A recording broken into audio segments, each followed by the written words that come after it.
సామర్లకోట స్థానిక మండల పరిషత్ కార్యాలయంలో 3 రోజుల పాటు ఏపీసాట్ డిపిఆర్కు సంబంధించి రీఫ్రెషర్ శిక్షణ కార్యక్రమాన్ని సర్పంచులు, గ్రామ పంచాయతీ కార్యదర్శులు గ్రేడ్ 1 నుండి గ్రేడ్ 5 వరకు సామర్లకోట ఎంపీడీఓ శ్యామ్ సుందర్ ఆధ్వర్యంలో నిర్వహించినట్టు తెలియజేశారు. శిక్షణ తరగతులు ఉదయం నుండి సాయంత్రం వరకు కొనసాగుతుందని, వీరికి నాగఫణిబాబు, శ్రీహరి తరగతులు నిర్వహిస్తారన్నారు. ఈ కార్యక్రమంలో హరికృష్ణ, సత్యారెడ్డి, ఏవో మంగతయ్యారు, ఇతర ఎంపీడీఓ సిబ్బంది పాల్గొన్నారు.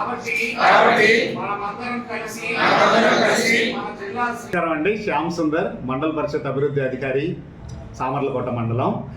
ఈరోజు నుంచి అంటే 12వ తారీఖు 12 ఆగస్టు నుంచి 14 ఆగస్టు వరకు 3 రోజుల పాటు నిర్విరామంగా సర్పంచుల యొక్క ప్రత్యేక శిక్షణ శిబిరం ఒకటి మనం ఏర్పాటు చేసి ఉన్నాం. ఇది మొత్తం రాష్ట్రంలో అన్ని జిల్లాల్లోనే జరుగుతుంది. దాంట్లో భాగంగా ఈరోజు సామర్లకోట మండలంలో ప్రత్యేక శిక్షణ శిబిరాన్ని ఫస్ట్ డ్రగ్ ఫ్రీ ఇండియా ప్రతిజ్ఞతో మొదలుపెట్టాం. తర్వాత పారిశుద్ధ్యం మరియు వీధి లైట్ల నిర్వహణ, నెక్స్ట్ వీధి కుక్కల యొక్క నివారణ మరియు చేపట్టవలసిన అభివృద్ధి పనులు, పంచాయతీకి కావాల్సిన నిధులు, విధులు, బాధ్యతలు వీటన్నిటినీ కూడా సర్పంచులకి, కార్యదర్శులకి సవివరంగా విన్నవించుకునే 3 రోజుల కార్యక్రమం. ఇందులో మొదటి రోజంతా ఎక్కువగా క్లాస్ రూమ్ సెషన్స్ ఉంటాయి. రెండో రోజంతా కూడా మనకి ఎక్స్పోజర్ విజిట్ ఉంటుందండి.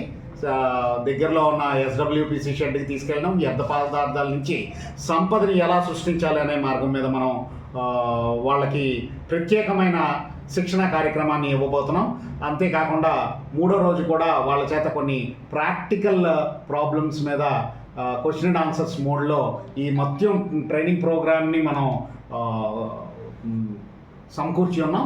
ఇదంతా కూడా ఏపీఎస్ఐఆర్డి ఆధ్వర్యంలోని వాళ్ళ యొక్క గైడెన్స్లో జరుగుతుంది.